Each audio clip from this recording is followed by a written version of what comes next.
Тэгвэл энэ асуудлаар хөдөө аж ахуйн биржийн захирал Баатараас манаас итгүүлж тодруулга авсан байна. За биржийн байр суурь эх 7 хоногоос $ын үн тогтвортой гэж байгаа юм.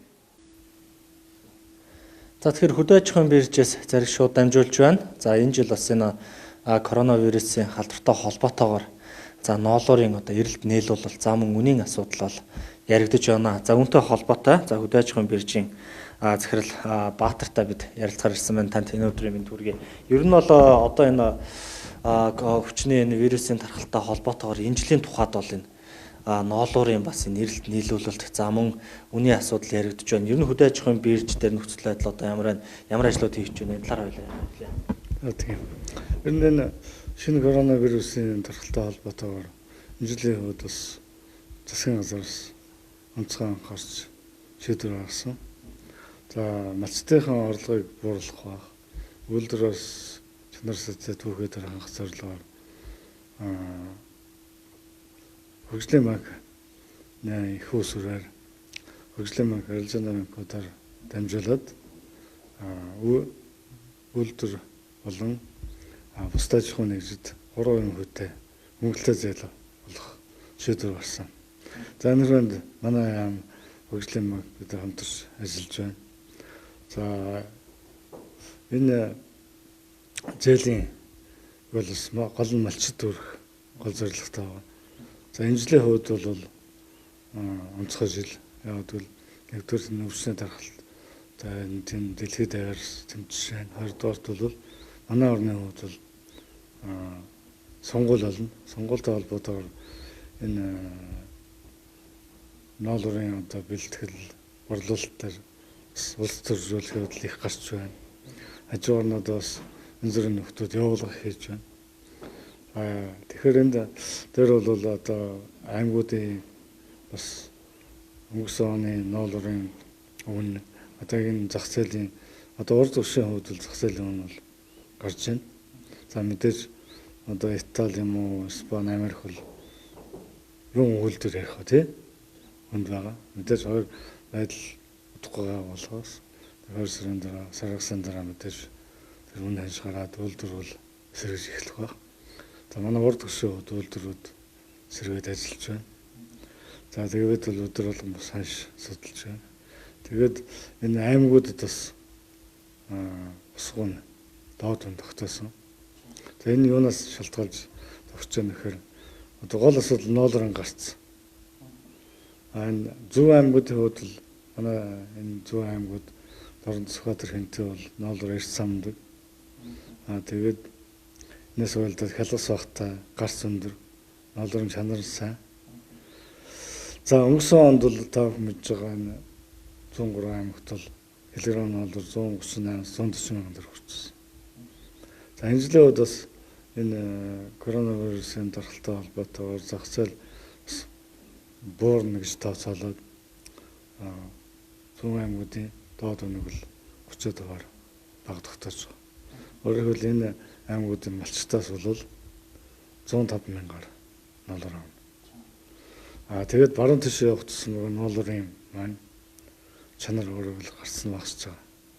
Тэгээд өөр баруун 3 аймагт бол 75-аас дээш байх юмаа гэсэн ийм хашиг тогтоож байгаа. Төв аймагт бол 82 янз янз. Тэгэхээр энэ яаж одоо зээл авах вэ, яах вэ гэдэг бас хүмүүс сонирхоод байна.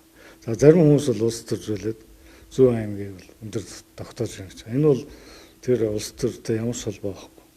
Тухайн ноолуурын гарцтай холбоотой байхгүй. Өнгөрсөн онд тэр би хэллээ шүү дээ 138 40 төгс баруун аймагуд ч бол 85 90 мэрлээс шүү дээ. Тэгэхээр хамаагүй зөрүүтэй. За мэдээж одоо малчид маань явуулганд автаж болохгүй. 138 40 хүрсээс нь ноолуурыг 50-60 мянгаар зарна гэж байхгүй шүү дээ. Тэгж хоноолт бол байхгүй байна. Тэгэхээр энэ ажлыг бол аймагуудын хөдөө аж ахуйн газартай сумын удирдлага, сумын малын дэглэм хөдөө аж ахуйн засагтай хамтарч байгаа юм бол. За зээл авсан аж ахуйн нэгжүүд энэ бол үйлдвэр шааж болно. Тэгвэл одоо дотоодын аж ахуйн нэгжүүд аж болно. Тэгэхээр энэ коронавирустай бас холбогдоод анх удаа манай энэ дотоод аж ахуйн нэгжүүд стратегийн чухал түүхийд болсон ноолуурын зах зээл дээр хоорондоо өрсөлдөх боломж гарч байгаа. За энэ зүүн талын ноолорыг та бүхэн бол бас мэдж байгаа. Энэ голдуу бид нэр одоо ярьдаг нэг урд өсөхийн хөл авдаг гэсэн шүү дээ. Манай энэ үйлдвэрүүд бол маш бага авдаг. За тэгээд энэ дээр бол аж ахуйн нэгжүүд арилжааны банкуд өсөлтөө өгч байна. Тэгээд судлаад за тухайн аж ахуйн нэгж бол одоо 3% хүүтэй зээл хамрагдъя гэж өсөлтөө гаргаад тэгээд судлаад тэдэн тэрүүмийн одоо зээл авч болох юм байна гэдэг юм. Зээлийн нь гараад ирж штэ. Тэнгүүд яамтай бодлогын гэрээ бол. За бодлогын гэрээний амин сүнс нь юу байна вэ гэхээр ерөөсөл тэр доод үнэ. Бодлогын гэрээ зөвшөөрөөд за 100 аймгийн нолор 105 мянган гараа гэх юм бол гэрээ хийгээд за банкнд тухайн арилжааны банкнда тусгай данс хийгээд зээл нь байршина. Тэнгүүд өдрөөр дамжуулж нөгөө аль сумаас нь авах тухайн аймгийн те гэдгийг яриад өдөр судраа тохироод очиж авна. Тэнд малчин юм уу хошоо нэг талаас аж ахуйн нэгж дунд нь бол тухайн сумын одоо хөдөөж шун засгийн мэргэжилтэн байна. Тэгэд гэрээ хэслэгээд ноолроо олоо баталгаажууллаа. Тухайн суманд одоо нөгөө салбар найдаг төрийн банк, хаан банк бол амархан шүү дээ. Тэр материал өгөөл тэр дараа малчин данс руу орно. За байдгүй банкнуудын хувьд бол нэг ганц 2 хоногор саадах юм асуудал байна. Дараагийн мэдээлэл хүргэе. За жижиг дунд үйлдвэрийг хөгжүүлэх сан албаны хэрэгцээний Toyota Land 200 маркийн автомашина сольж оронд нь 2019 онд үйлдвэрлэгдсэн Toyota Land 200 маркийн шинэ автомашин худалдан авсан байна. За тухайн загварын автомашин нь зах зээлд яг одоо 183-аас 189 сая төгрөгийн үнэлгээтэй байгаа юм. За улс орны эдийн засаг хүнд байгаа энэ үед хаана бүсээр чангалтай зарчимтай ажиллаж байгаа энэ үед автомашина инхүү хамгийн сүүлийн үеийн болгон өөрчилсөн сүмжлэлт агуулдаг байгаа юм. Энэ яг харагдаж байгаа 8795 UB-A гэсэн 2019 онд үйлдвэрлэсэн энэ Land 200 маркийн автомашиныг авсан уу юу гэдэг талаар тодруулахыг бид та бүхэндээ хүргэх гэж байна. За бидэнд бол бас энэхүү автомашиныг одоо тус сангийн захирал батцэг бол одоо урдлаа унж байгаа машина голсны үндсэн дээр энэ машиныг худалдаа авсан гэдэг ийм бол мэдээлэлэрсэн. За тиймээс бид бас энэ дээр тодруулга өгөхөөр ажиллаж байна. За энэхүү одоо автомашин бол 2019 онд үйлдвэрлэгдсэн. За зах зээлийн ханш нь бол нэг 100 гаруй сая төгрөг байдаг. 150-аас 160 сая төгрөгийн үнэтэй ийм бол автомашин Монгол улсад 2019 оны 10 сард бол орж ирсэн гэж байна. За жижиг дунд үйлдвэрлэлийн хөгжүүлэх сангийн нэр дээр бүртгэлтэй.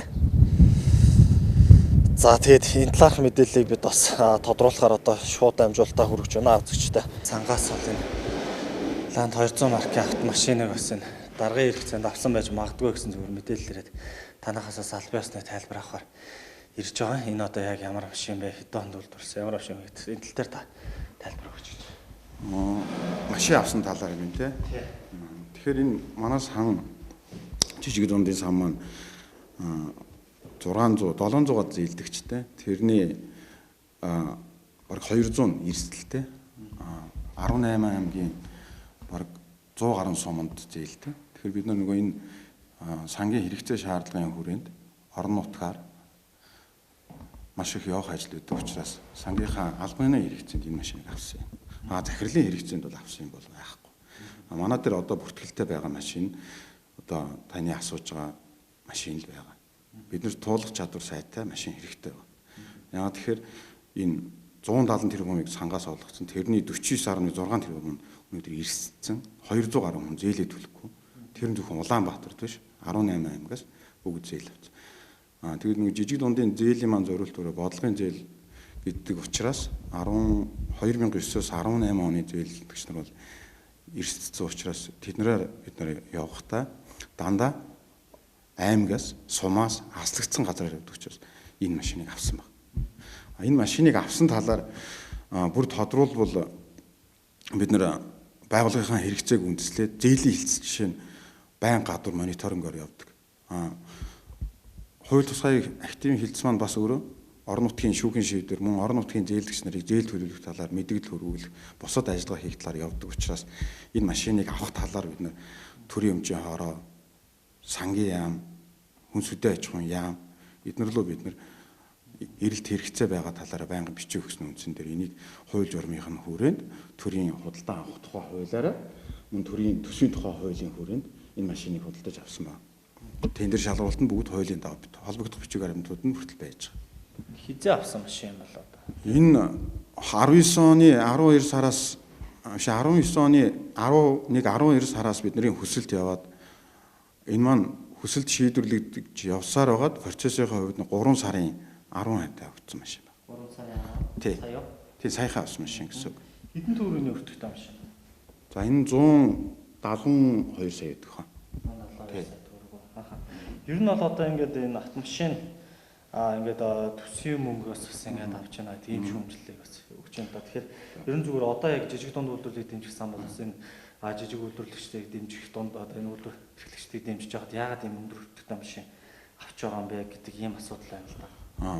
Сангийн хувьд энэ бол яг сангийн үйл ажиллагааны онцлогтой холбоотой яг хэрэгцээ шаардлагын хүрээнд авсан машин байна.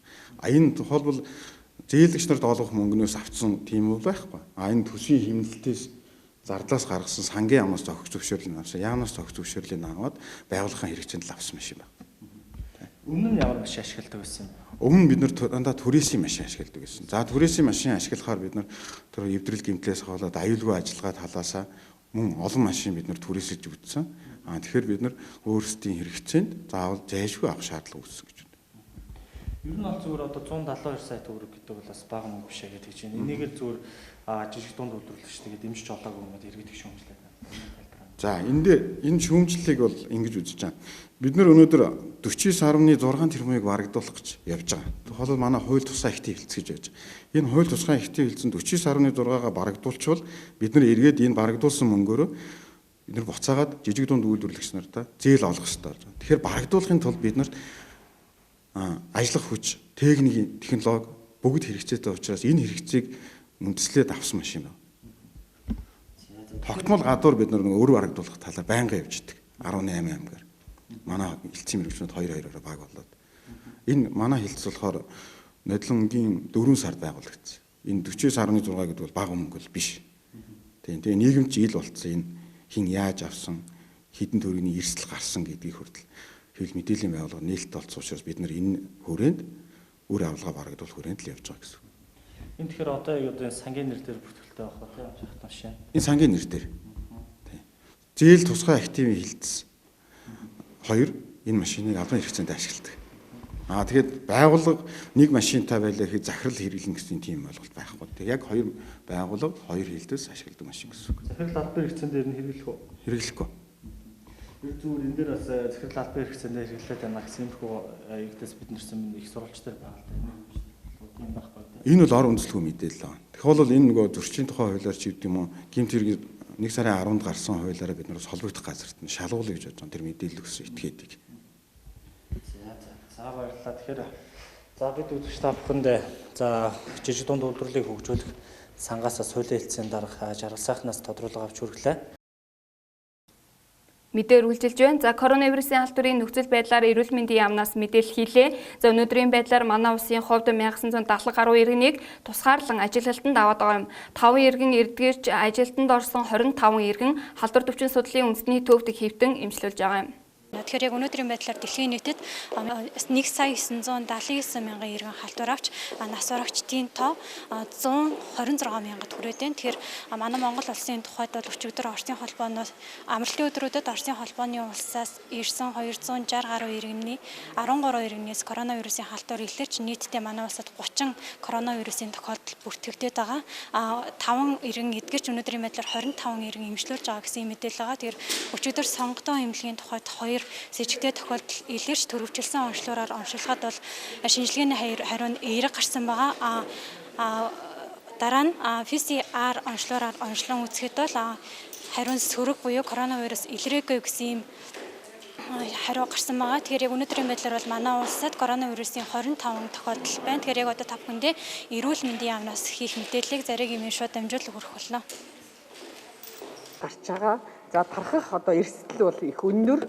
За тэгээд халдвар бол 2-оос 3 дахин одоо эрчтэй явагдаж байна гэж ингэж бас үздсэн байна. За ингээд манай Хойд хөрш Оросын холбооны улс бол нэлээд анхаарал татж байна. За өнгөрсөн одоо 7 хоногт бол энэ өвчил сүүлийн 7 хоногт бол урд оноо 7 хоног сараасаа удах юм бол өвчил 3 дахин нэмэгдэж 21,102 хүн одоо өвчлсөн. За 24 цагийн дотор гэхэд 2774 хүн бол шинээр одоо халдвар авч 22 хүн нас орсон байна. За ихэнх тохиолдлын өвчлөлийн 50-аас 60% нь бол Москва хотын одоо орчмоор гарч байна. За энийг одоо хүмүүс эмчнэр дүгнэхдээ өөрийгөө тусгаарлах дэглэмийг сайн одоо бариагүйгээс болж Москва орчмоор бол өвчл барахж байна. За энэ нь бол өнгөрсөн энэ 7 хоног, эх 7 хоногт бол үргэлжлэх одоо магадaltaй байна. А цаашдаа бас нутгийн өөр одоо бус нутг руу тархах хандлагатай байна гэдгийг Оросын ерөнхий эрүүл ахуйч Попова хэлсэн байна. За тэгээд мөн гэхдээ бид нар одоо энэ өдрүүдийг бол хамтдаа даван туулнаа. Хамтдаа даван туулахын тулд нэгдүгээрт бид нар юу анхаарах вэ гэхээр өвчин маань одоо энэ өвчин ихэнх тохиолдол нь бараг 30% нь бол шинж тэмдэггүй хэлбэрээр байна. Ийм шинж тэмдэггүй хэлбэрээр байгаа учраас нэгдүгээр бидний зарчим бол гэртээ байх. Тусгаарлалтын дэглэмийг маш сайн сахих хэрэгтэй байна. За хоёрдугаарт зайнаас харьцах гэдэг энэ хоёр зүйл бол одоо хамгийн чухал байгаа юм шүү гэдгийг анхааруулсан байна. 2020 оны 4 сарын 14-нд сонгогдоо эмнэлэгт 2 одоо хүний с ิจ гтэй тохиолдол илэрлээ гэсний дагуу өчигдөр их ажил боллоо. За ингээд нэг хүн сонгогдоо эмнэлэгтээ тусгаарлагдаад нэг нь хөшүүтэд очиж дахин шинжилгээнд орсон. Энэ шинжилгээ нь болохоор real time PCR гэдэг нь бол бодит хугацааны полимеразын гинжин урвал гэсэн үг. Энэ болохоор вирусын генийн дарааллаар нь тогтоож нарийн гаргаж ирдэг ийм шинжилгээ юм аа. Real time polymerase chain reaction гэж энэ одоо дэлхийд одоо мондөг одоо мэдрэг чанараараа их дээгүүр ордог лабораторийн хамгийн үнэтэй одоо тест юм аа. Шинжилгээ юм аа. За тэгээд тэрүүгээр шинжилгээ хийж үзэхэд одоо вирус илрээгүй. Тийм учраас энэ удаа бол вирус бол батлагдаагүй. Тэгвэл энэ хурдвчилсан онцлогыг урд нь бас би нэг зарласан шүү дээ. Эхний одоо байдлаар иржээ. Анх Монголд хэрэгжиж эхэлж байхад нь одоо хурдвчилсан онцлогыг ашиглаад саяын одоо real time PCR-аар шалгаагүй байж байгаа зарласан. Тэгээд тэрийг эргээд одоо хурдан араас нь шинжилгээнд оруулсан байсан л да. Тэгээд тэр илрээгүй гэж батлагдсныг одоо сэтгүүлчд маань бас асуугаад тэрийг бас би хариулж исэн. Тэгэхээр энэ бол эцсийн шинжилгээний хариу болохгүй гэдгийг хүн болго анхаарах хэрэгтэй. Дараа нь бол халдвартын эмч болон одоо манай саяын лабораторийн шинжилгээний эцсийн хариу гарч иж энэ одоо шинжилгээг баталж тохиолдлыг баталгаажуулах юм аа гэдгийг бүгд анхаарах хэрэгтэй байна. За 2000 өчигдрийн байдлаар бол хөшүүтэд тусгаарлагдсан 30 хүн тандалтын 19 шинжилгээ тандлагын зорилгоор хийлээ. Дунд Говь аймгаас ирүүлсэн бас тандалтын шугамар 5 шинжилгээ сорьц ирсэн. Эдгээр сорьцод бол вирус илрээгүй. За ингээд хөшүүтэд нийт 245 хүн байна. Тандалт судалгаа, шинжилгээ, эмчилгээ үргэлжлэн хийгдэж байна. Эмнэлэгт одоо хэвтэн эмчлүүлж байгаа хүмүүсийн биеийн байдал тогтвортой сайн байна. Тэгэхээр гадуур хөл хөдөлгөөн бол ихтэй байна. Тэгэхээр таны хувьд бол иргэдэг бэлээ өмсгийг бол зөвлөж байгаа шүү дээ. Гадуур бол бэлээ өмсөө иргэд бас ховор энэ дээр бас тайлбар өгөөч. Бэлээ өмсөх нь зөв шүү дээ. Би хэлээд байгаа шүү дээ. Энэ бол хамгийн сайн. Яагаад гэвэл гар бол бүхэл юмд хүрэлцэж байна. Тийм учраас гараа өдөр болгон угаажээ гэд тэгсэнтэй адилхан та бүхэн энгийнээр л хар ухаанаар бодолтой тий. Нимгэн ийм дааван угаахад амар бэйлийн өмсчөөд баахан ингээд юмд хүрж явж агаад гэртээ ороод юм уу өрөөндөө оронгуудаа бэйлигээ тайлаад гараа дахин угаагаад тэгээд ороо очингуудаа бэйлигээ сайхан угаагаад эндүүдээд ариутгалын бодистой юугаар ингээд ариутгаад ингэчээ дахиад өмсөд гарахад өдөр болгон бид нар ямар ч одоо мэдлгүйгээр элдв юм төрдөг шүү дээ. Энэ төрж जैन тэр нь төрж जैन энэ одлон багаж уудад төрж जैन энэ шатны бариул гээд байгаа энэ юу чинь нөгөө нэржвик гэдэг те зэвэрдгүү гангаар хийдсэн тэрэн дээр хамгийн их тогтвортой ковид амьдарч гин гэдэг байгаа шүү дээ. Иргэдийн анхаарал сулраад одоо гадар хүүхдүүдэд дагуулж гарах нь ихсээд байна гэдэг шүү дээ. Тэгэхээр энэ нь ямар хэмжээний эрсдлийг дагуулж байгаа вэ гэдэг талаар. Энэ бол аюул авчрна. Яагаад гэвэл энэ дотор ингээд салгар наазгаа болчих юм бол бид нар яаж хамгаалсан гэхлээр ердөө би маска сайн зүүсэн. Бусад орнууд тэр маскыг эхлээд шаардаагүй шүү дээ. Ингээд алдсан. Эхлээд бид нар амжилттай эхэлчээд дундаас нь ингээд уйдаад юм уу эсвэл энийгээ тоохгүй болоод алдах юм бол маш том алдаа болно. Тийм учраас хизээч энийгээ сулруулж болохгүй улам бол би хэлээд байгаа шүү дээ. Би энийгээ хянаа. Чи бид хоёр ойрхон амьдардаг бол чи намайг хянаа. Би чамайг хянаа.